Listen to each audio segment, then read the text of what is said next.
চুলার উপর আমি ডেচকি বসিয়ে 1 কাপ পানি দিয়ে দিলাম। পানি দিয়ে এখানে দিয়ে দেব আমি মিঠাই গুঁড়ি করে রাখছি। মিঠাইটা শক্ত ছিল, তার জন্য আমি একটা প্লাস্টিকে নিয়ে গুঁড়ি করে নিয়ে নিয়েছি। এখন এটাকে চুলায় জাল করে এটাকে একটু লাস করে নেব, শিরা বানিয়ে নেব, গুড়টাকে গলায় নেব। এরকম করে বড়ি আচার একবার বানিয়ে খেয়ে দেখি।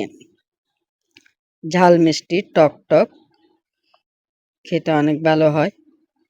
এরকম বড়ি আপনারা একবার বানিয়ে খেয়ে দেখেন। এখানে দিয়ে দিচ্ছি সরষে বাটা আর রসুন বাটা দিয়ে দিচ্ছি। এখানে আমি সরষে বাটা এবং রসুন বাটা দিয়ে দিলাম, দিয়ে এটাকে নেড়ে চেড়ে দিলাম। এখানে দিয়ে দেব, এখন নেড়ে চেড়ে দিয়ে এটাকে দিয়ে দেবো এখানে আমি একটু পরিমাণ মতো সরষের তেল। সরষের তেলটা দিলে আরও খেতে ভালো হয়। এটার মধ্যে আপনারা চাইলে আরও তেল দিতে পারেন। আমি বেশি দেব না, কারণ আমার ঘরে এটা আচারগুলো বেশি দিন থাকে না, এই জন্য আমার এগুলো তেল কম দিলেও চলে, কারণ আমার ঘরে আচারগুলো খাওয়া হয়ে যায়।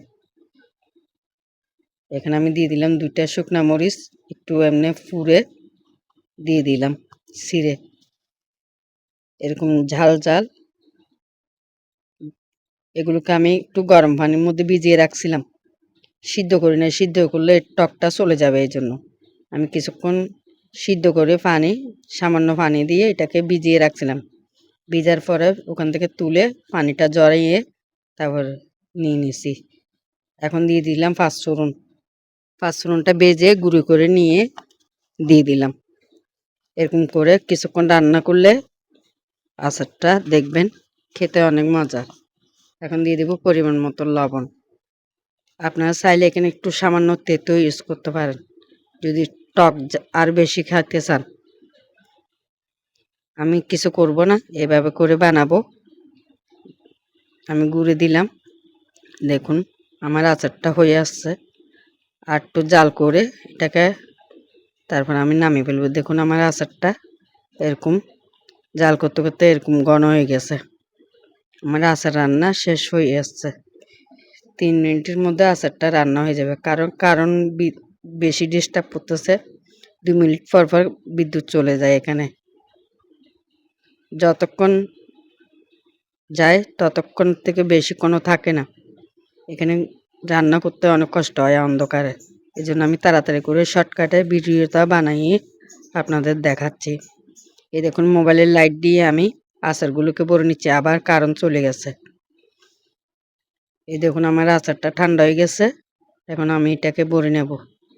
এখানে আমার 1 পা বড়ি আনছিলাম, 1 পা বড়ি থেকে খেয়ে বাচ্চারা এগুলো রাখছে, এই জন্য যেগুলো ছিল এগুলোকে আমি আচার বানিয়ে এখন একটা ডাব্বার মধ্যে নিয়ে নিচ্ছি। মিষ্টি মিষ্টি টক টক ঝাল ঝাল এরকম করে আপনারাও বানিয়ে নিতে পারেন। এরকম বড়ি আচার আপনারা বাসায় বানিয়ে খেতে পারেন, মিঠাই দিয়ে বা চিনি দিয়েও বানিয়ে নিতে পারেন। আমি এটা মিঠাই দিয়ে বানিয়েছি, আর একটু জোল করে খাইলেও আর একটু নরম করে করতে পারবেন।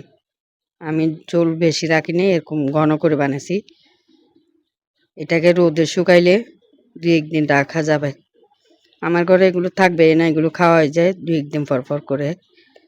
একটু রোদে দিলে অনেক দিন থাকে। এখানে যদি আর একটু তেল দেন আর বহুদিন রাখা যাবে। সামান্য সরষের তেল ডালে দিলে রোদে শুকালে আরও অনেক দিন থাকবে, এমনকি বছরও রাখতে পারবেন। 1 বছর পর্যন্তও রাখা যায়। দেখুন আচারগুলো অনেক সুন্দর হয়েছে। এরকম করে বড়ি আচার আপনারাও বানিয়ে নিতে পারেন, টক মিষ্টি ঝাল ঝাল। ভালো থাকেন। ভিডিওটা যদি ভালো লাগে লাইক কমেন্ট করিয়েন। আসসালামু আলাইকুম। ঝাল মিষ্টি বড়ি আচার ভালো লাগলে লাইক কমেন্ট করেন। খোদা হাফেজ।